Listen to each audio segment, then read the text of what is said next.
നമ്മുടെ നാട്ടിലെ മുളകിട്ട ഫിഷ് കറിയിലെ കുടംപുളി ഇട്ടുണ്ടാക്കിയത്, അതുപോലെ തേങ്ങ വറുത്തരച്ചത്, പച്ചയ്ക്ക് അരച്ചത് എല്ലാം ചേർന്ന് ഒരൊറ്റ കറി ഇന്ന് ഉണ്ടാക്കാൻ പോവാം. റൂയി എന്ന് പേരുള്ളൊരു മീനാണ് ഇവിടെ കൊണ്ടുവന്നിരിക്കുന്നത്. 4 കിലോ മീനാണ് വാങ്ങിക്കൊണ്ടുവന്നത്. അതിൻ്റെ തലയുടെ കുറച്ച് പീസസ് ഒക്കെ തിന്നാനുള്ള ഒരു ഭാഗവും പിന്നെ കുറച്ച് അല്ലാതുള്ള നല്ല കഷ്ണങ്ങളും ചേർത്താണ് ക്ലീൻ ചെയ്ത് ഞാൻ എടുത്തു വെച്ചിരിക്കുന്നത്. തേങ്ങ കണ്ടോ, ഇത്രയുമേ വറുക്കൽ പരുവമാകാവൂ. അതിനകത്ത് ചെറുള്ളിയും സ്വല്പം ഉപ്പുമൊക്കെ ഇട്ടാണ് ഞാൻ ആ പരുവത്തിലാക്കി മാറ്റി വെച്ചത്. ഇതിൽ പറഞ്ഞിരിക്കുന്ന അളവിൽ തന്നെ ജിഞ്ചർ ഗാർലിക്ക് ഞുറുക്കി വയ്ക്കുക. അതുപോലെ മേത്തി, അതായത് നമ്മുടെ ഉലുവ, അതും ഗോട്ടായിട്ടുള്ളത് തന്നെ എടുത്ത് വെച്ചതിന് ശേഷം നമുക്ക് സ്റ്റൗ ഓൺ ചെയ്ത് മീൻ ചട്ടി അടുപ്പത്ത് വെച്ച് വെളിച്ചെണ്ണ, അതായത് കോക്കനട്ട് ഓയിലും ഒഴിച്ച് കടുക് വറുക്കാനിടുക.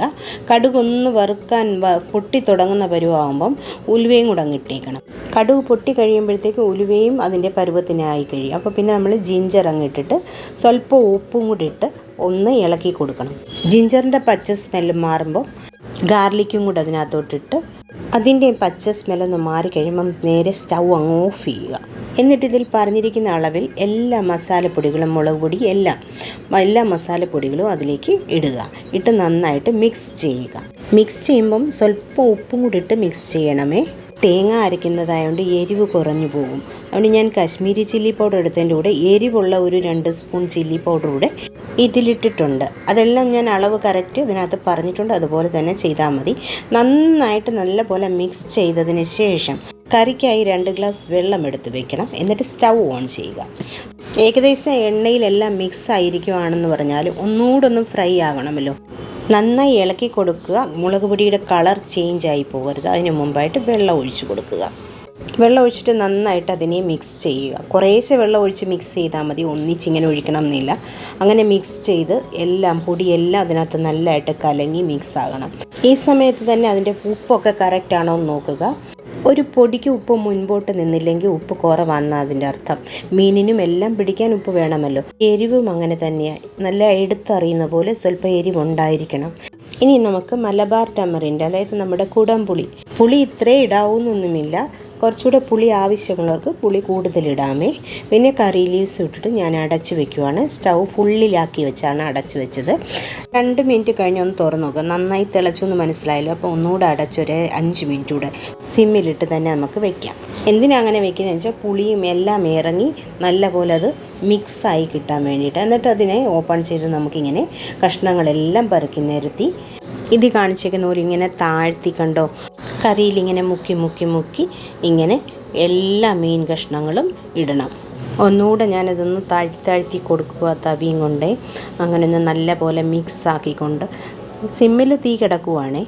മീനിനെ മൊത്തം അങ്ങനെ മുക്കിയിട്ടതിന് ശേഷം നമുക്കിനി ഇത് അടച്ച് വെച്ചിട്ട് ഫുൾ തീ കൊടുക്കാമേ. ഇത് തിളയ്ക്കുന്ന സമയം നമുക്ക് തേങ്ങ നമ്മളൊന്ന് വെള്ളം വറ്റിച്ചെടുത്ത് വെച്ചിട്ടുണ്ടല്ലോ, അത് നമുക്ക് അരയ്ക്കുന്ന പരിപാടി നോക്കാം. ജാറിലേക്ക് ഇട്ട് ആവശ്യത്തിന് വെള്ളം, അരയ്ക്കാൻ വേണ്ടുന്ന അത്രയും ആവശ്യത്തിനുള്ള വെള്ളവും ഒഴിച്ച് നമുക്ക് ഇതിനെ നന്നായിട്ട് മിക്സിയിൽ അരച്ചെടുത്ത് വയ്ക്കണം. കരിയാപ്പില അതിനകത്തോട്ടിട്ടങ്ങ് വെച്ചിരുന്നാൽ മതി. അരച്ചെടുത്തതിനോട്ട് ഞാൻ അങ്ങനെയാണ് ചെയ്ത് വയ്ക്കാൻ പോകുന്നത്. നമുക്കിത് ഫിഷ് കറി തിളച്ചോന്നൊന്ന് ഇടയ്ക്ക് നോക്കണം.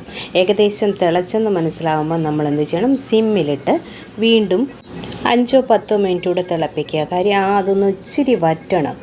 കറി ഒന്ന് വറ്റിയിട്ടല്ലാതെ നമ്മൾ തേങ്ങ അരപ്പിട്ടാൽ അതിന് വലിയ ടേസ്റ്റ് വരത്തില്ല. നമുക്കിതൊന്ന് ഓപ്പൺ ചെയ്ത് നോക്കാം.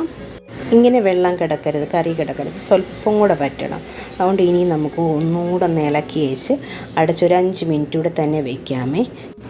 ശരിക്കും ഈ കറി വെച്ച് കഴിഞ്ഞാൽ ഉണ്ടല്ലോ, നമുക്ക് തേങ്ങ അരച്ച കറിയുടെ ടേസ്റ്റ്, വറുത്തരച്ച കറിയുടെ ടേസ്റ്റ്, എന്നാൽ മുളകിട്ട കറിയില്ലേ അതിൻ്റെ ടേസ്റ്റ് എല്ലാം ഒത്തൊരുമിച്ചൊരു നല്ല അടിപൊളി ടേസ്റ്റുള്ള കറിയാണ് കിട്ടാൻ പോകുന്നത്.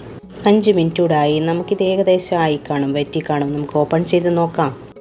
ആയിട്ടുണ്ട് കണ്ടോ. കറി വറ്റിയതിൻ്റെ അടയാളം പാട് കാണാമല്ലോ സൈഡിൽ മുളക് താന്നിൻ്റെ. ഇനി നമുക്ക് ഈ കരിയാപ്പിലയും അരപ്പും കൂടെ ചേർത്തൊഴിക്കാം. ഞാൻ മിക്സിയുടെ ജാറ് കഴുകി എടുത്ത് വെച്ചിരുന്നതും കൂടെ ചേർത്ത് ഒഴിച്ചു കേട്ടോ. സ്റ്റീൽ ബൗളിൽ അതായിരുന്നു വെച്ചിരുന്നത്. ഇനി ഇതിനെ നമുക്ക് നന്നായിട്ട് മിക്സ് ചെയ്ത് കൊടുക്കാം. മിക്സ് ചെയ്യുമ്പോൾ എപ്പോഴും ചെറിയ സ്പൂണോ വല്ലതും വെച്ച് പതിയെ ഇളക്കി കൊടുക്കുക, അല്ലെങ്കിൽ മീൻ ഉടഞ്ഞു പോകും. ഇങ്ങനെ നന്നായി മിക്സ് ചെയ്തിട്ട് ഇനി നമുക്കിതിൻ്റെ മേളിൽ ഇച്ചിരി വെളിച്ചെണ്ണ തൂകാം. ഇനി ഇത് നമുക്ക് അടച്ച് വെച്ച് സിമ്മിലിട്ട് തന്നെ 5 മിനിറ്റ് കൂടെ തിളപ്പിച്ചതിന് ശേഷം സ്റ്റൗ ഓഫ് ചെയ്ത് ഒരു 5 മിനിറ്റ് കൂടെ അങ്ങനെ തന്നെ വെക്കുക. ശേഷം നമുക്കത് ഓപ്പൺ ചെയ്ത് ചോറിന് മാത്രമല്ല ചപ്പാത്തിക്ക്, പൂരിക്ക്, പരോട്ടയ്ക്ക് എല്ലാത്തിൻ്റെയും കൂടെ കഴിക്കാൻ നല്ല സൂപ്പർ ഫിഷ് കറിയാണിത്.